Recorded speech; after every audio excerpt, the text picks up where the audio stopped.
So hello and welcome guys, मैं अनुराग संघानी आपका हमारे चैनल से इन्वेस्टमेंट्स पे हरी स्वागत करता हूँ। ठीक है, तो जो आज का हमारा वीडियो है वो होने वाला है बेसिकली जो हमारा सीरीज चल रहा था बेसिकली, जिसमें हम वॉरेन बफेट का लेटर का समरी बताते थे। तो उसी का ही पार्ट होने वाला है और ये होने वाला है 1980 का पार्ट 6। जी हाँ, हम इसके पार्ट 6 तक आ चुके हैं क्योंकि 1980 का लेटर था वो काफ़ी बड़ा था और उसमें बहुत सारे अच्छे अच्छे लेसन भी थे। सो इसलिए पार्ट 6 तक आना पड़ा हमें और उसके बाद मुझे लगता है 1-2 पार्ट और बन जाएंगे शायद से। ठीक है, सो पार्ट 6 है। सो बिना किसी टाइम बाद के चालू करते हैं हमारा वीडियो। लेकिन उसके पहले अगर आपने हमारे चैनल को अभी तक सब्सक्राइब नहीं किया तो सब्सक्राइब कर लीजिएगा, बस बेल आइकन उसको भी दबा लीजिएगा क्योंकि हम ऐसी वीडियो आते रहती है और ये वीडियो मेरे को यकीन है मीन्स आपको पक्का पसंद आने वाली है। ठीक है, सो बिना किसी टाइम बाद के चालू करते हैं हमारा वीडियो।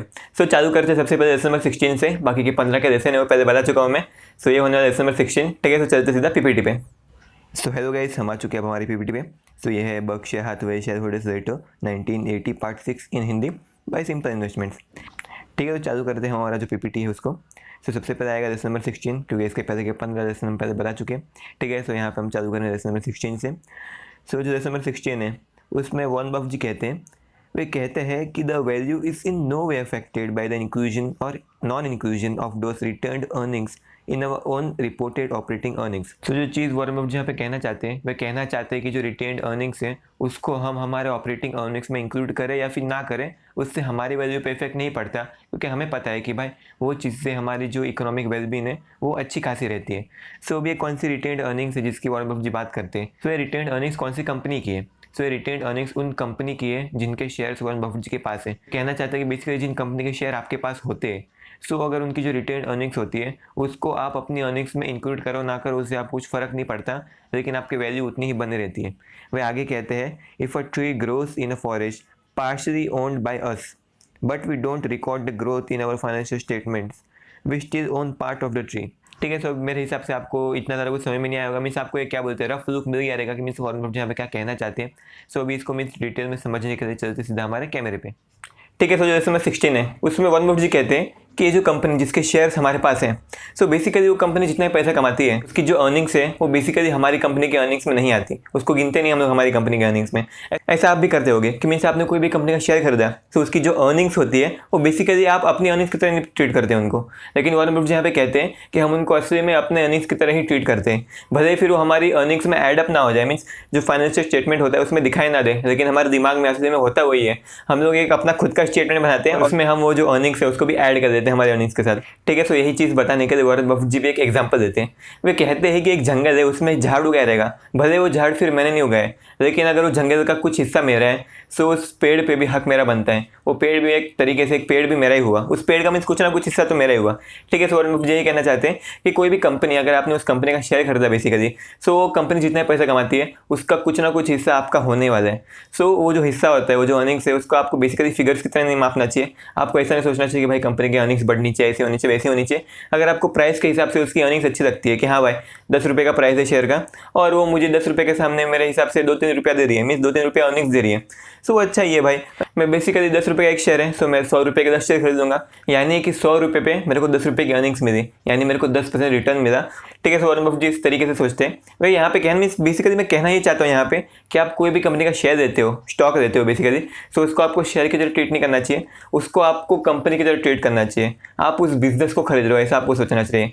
अगर मीन्स आपकी कंपनी अर्निंग्स करती है, आपने जिस कंपनी का शेयर दिया है, सो अगर वो कंपनी अर्निंग्स करती है सो उस अर्निंग्स को आपको खुद की अर्निंग्स की तरह सोचना चाहिए। आप खुद एक बिजनेस चला रहे हो जिसकी अर्निंग्स उतनी है, ठीक है, सो आपको ऐसा सोचना चाहिए। अगर उस कंपनी का मीन्स रिटर्न आ रहा है यानी आरओसी या फिर आरओई यानी return on equity, return capital employed, तो उसका रिटर्न ऑन इक्विटी और रिटर्न कैपिटल एम्प्लॉयड आपको खुद के रिटर्न की तरह समझना चाहिए कि हाँ भाई 30% रिटर्न कैपिटल एम्प्लॉयड कमा रही है जो कि बेहतरीन है, यानी मीन्स 30% बहुत अच्छा है, सो मैं इसमें और इन्वेस्ट कर सकता हूँ, यानी मेरे पैसे ने तकरीबन 30% रिटर्न कमाए जो कि खतरनाक है। ठीक है, सो आपको ऐसे सोचना चाहिए इन्वेस्टिंग के लिए। और अगर आप ऐसे सोचते हो लॉन्ग टर्म इन्वेस्टिंग में, अगर आपने ऐसा सोचा सो बेसिकली मीन्स आप 50% इन्वेस्टिंग तो कर चुके हो, बाकी की 50% बस आपको थोड़ी प्रॉफिटेबिलिटी देखनी पड़ेगी, कंपनी का ग्रोथ देखना पड़ेगा और मैनेजमेंट कैसी वो सब देखना पड़ेगा। ठीक है, सो ये था लेसन नंबर 16। अब चलते लेसन नंबर 17 की तरफ। ठीक है, सो मैं आशा करता हूँ आपको लेसन नंबर 16 समझ में आया होगा। सो अब चलते लेसन नंबर 17 की तरफ। सो ये जो लेसन नंबर 17 है उसमें वॉरेन बफेट जी कहते हैं, वे कहते हैं for if much of the industry feels it must maintain premium volumes levels regardless of price adequacy, all insurance will have come close to meeting those prices, right behind having financial problems yourself. The next worst plight is to have a large group of competitors with financial problems that they can differ by a sale at any price policy. So वे कहना चाहते हैं कि अगर जो industry है, means आप कोई भी इंडस्ट्री में इन्वेस्ट करते हो, सो उस जो इंडस्ट्री है उस इंडस्ट्री में अगर एक बहुत मेजोरिटी लोग ये कहना चाहते हैं कि मीन्स हमें वॉल्यूम मेंटेन करना पड़ेगा, यानी हम जो भी चीज़ बेच रहे हैं उसकी जो सेल्स है हमें मेंटेन करनी पड़ेगी।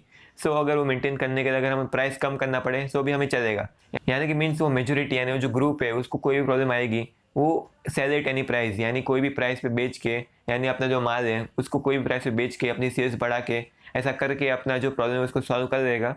सो बेसिकली यहाँ पे गलत इंडस्ट्री में, आपको ऐसी इंडस्ट्री में इन्वेस्ट नहीं करना चाहिए। मीन्स बेसिकली आपको यहाँ पे सिर्फ एक फ्रेमवर्क चाहिए था, अभी इसको और अच्छे से एक्सप्लेन करने के लिए ये वाला जो टिप है बहुत ज़्यादा इंपॉर्टेंट है, प्लीज़ आप इसको एक बार ध्यान से देखना, थोड़ा स्किप मत करना, ठीक है। सो अभी इसको एक्सप्लेन करने के लिए चलते सीधा हमारे कैमरे पे।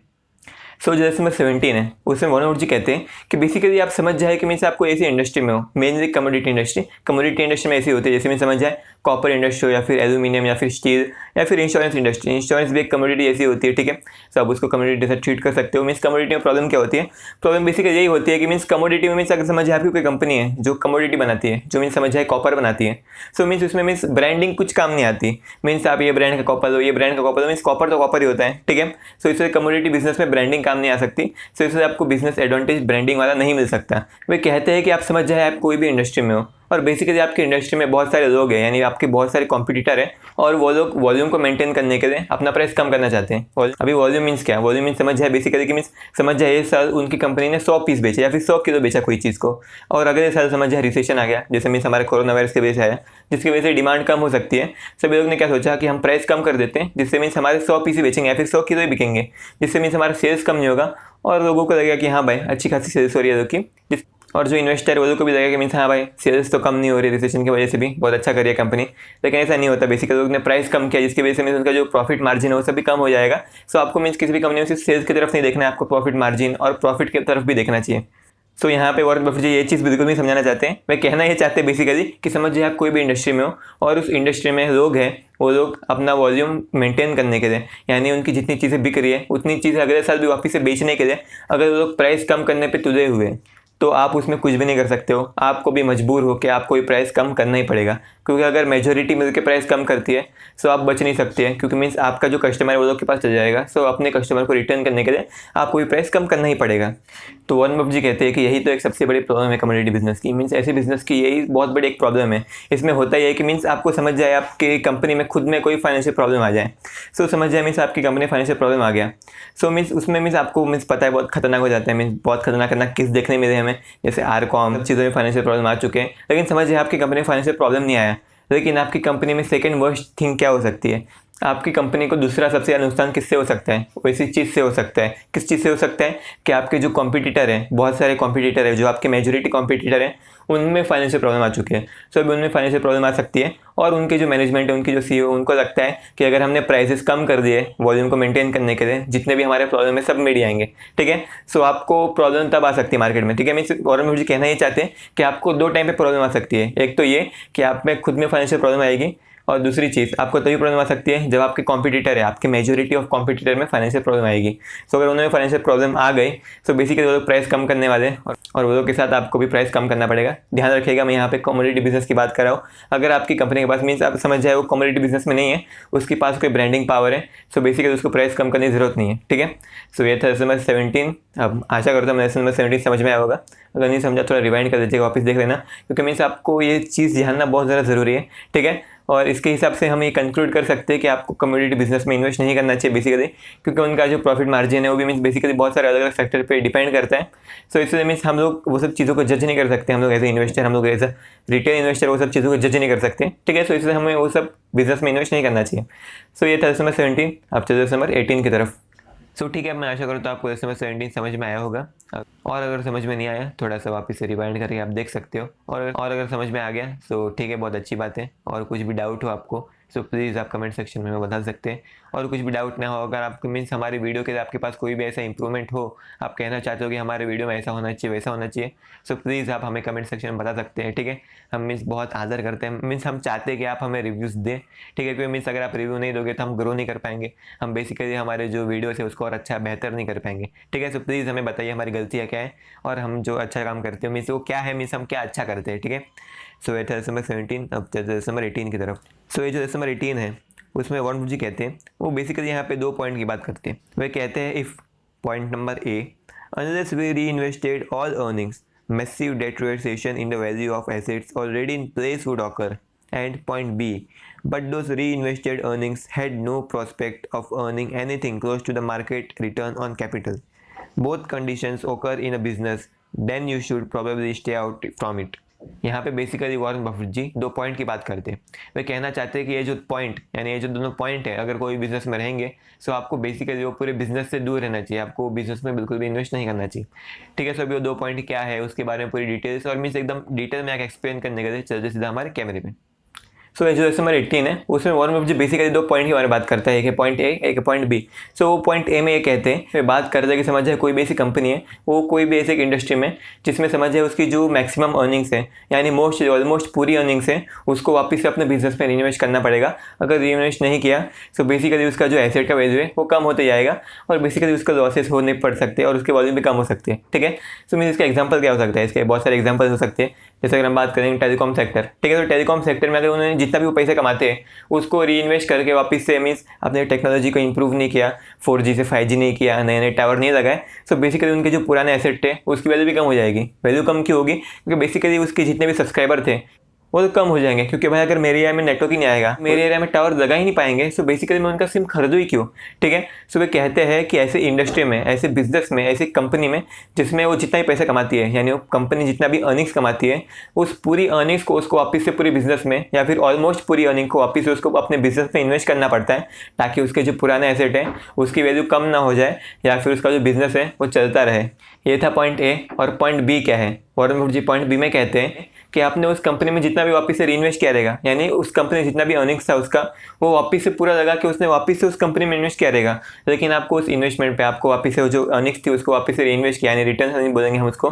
सो कंपनी जितना भी पैसा अपने पास रखा और उसको अपनी कंपनी में वापस से अपने बिजनेस में रीइन्वेस्ट किया, उस पर अगर आपको अच्छे रिटर्न्स नहीं मिलते, यानी मार्केट में समझ जाए 10-15% का नॉर्मल रिटर्न मिलता है आपको, सो अगर आपको उससे भी कम मिलता है सो बेसिकली वो आपका लॉस हो रहा है, आपको ऐसी इंडस्ट्री में इन्वेस्ट नहीं करना चाहिए। सो वॉरेन बफेट यहाँ इसी चीज़ की बात करते हैं कि कोई भी इंडस्ट्री या फिर बेसिकली कोई भी कंपनी जिनमें ए और बी पॉइंट दोनों है, आपको ऐसी कंपनी से बहुत दूर रहना चाहिए। आप उस कंपनी को देखते मीन्स ऐसे हाथ जोड़ लेना, आप मीन्स आप किसी भी चीज़ के लिए आपको इसमें इन्वेस्ट नहीं करना चाहिए। ठीक है, सो मीन्स वे कहते हैं कि मीन्स आपको ऐसी कंपनी से बहुत दूर रहना चाहिए, तकरीबन कोसों दूर रहना चाहिए आपको ऐसी सब कंपनियों से। ठीक है, सो हमने ये तो बता दिया। सो इसका एग्जांपल क्या होता है, ऐसी कंपनी क्या है बेसिकली। सो अगर हम बात करेंगे आईटीसी का, आपने नाम सुना होगा, आईटीसी इंडियन टोबैको कंपनी, जिसका बहुत नाम चल रहा है फिलहाल, क्योंकि मीन्स सब लॉन्ग टर्म इन्वेस्टर बोल रहे हैं कि हाँ भाई क्या कंपनी है, क्या कंपनी है, टोबैको से इतना कमाती है, एफएमसीजी से इतना कमाती है। सो मीन्स उसका एक बिजनेस है जिसको लोग बोलते हैं आईटीसी होटल्स, उनका एक लग्जरी होटल्स का बिजनेस है। ठीक है, सो इसी चीज़ का एग्जाम्पल है।